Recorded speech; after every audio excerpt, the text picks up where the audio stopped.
Multiple key IPOs that have been firing in over the last couple of weeks, and one of them is something that we're putting the focus on, ExcelSoft Technologies. It's largely a B2B player, and we'll get more perspective from the management itself. Dhananjaya, Sudhanva, he's the chairman and managing director, as well as Prashanth, who's the head strategy at ExcelSoft Technologies, joining in now.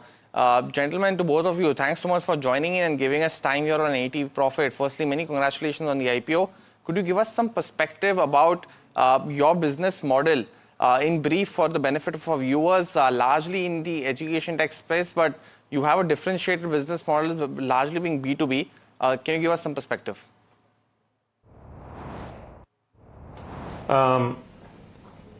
Largely, we build vertical SaaS products in two areas.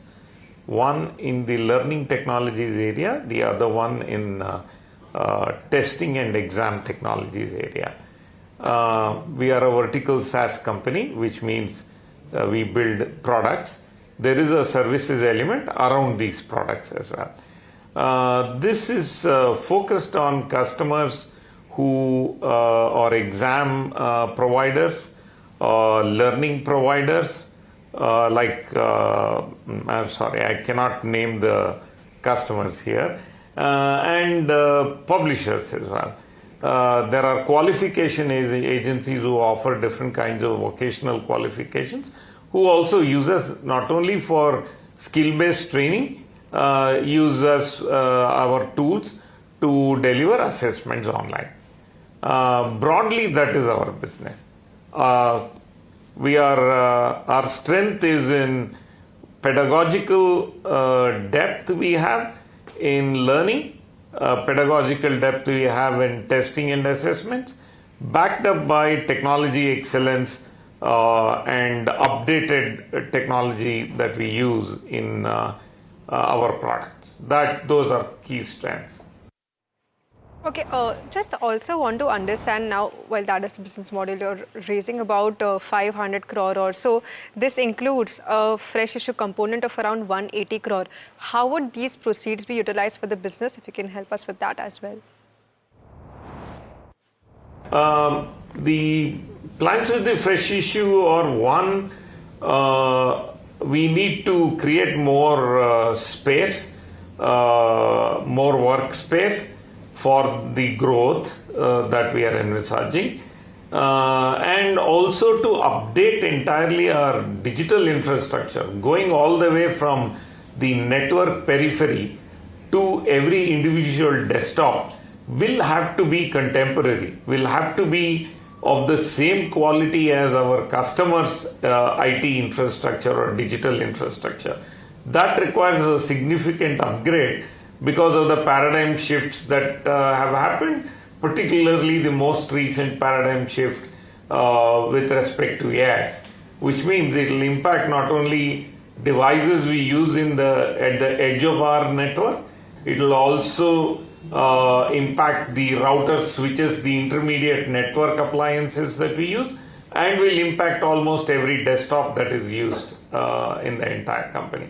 So these are broadly the two areas where the IPO proceeds will go. There is a third one, which is to pay a corporate guarantee that we have in a special purpose vehicle, which we intend to repay using the proceeds of the IPO. Prashanth, you want to add? No, that's fine. The other question, largely in terms of what are the targeted margins for this year, because and essentially what will be led by in terms of the growth outlook as well, because we did see some impact in terms of profitability last year. Could you give us some perspective on that as well?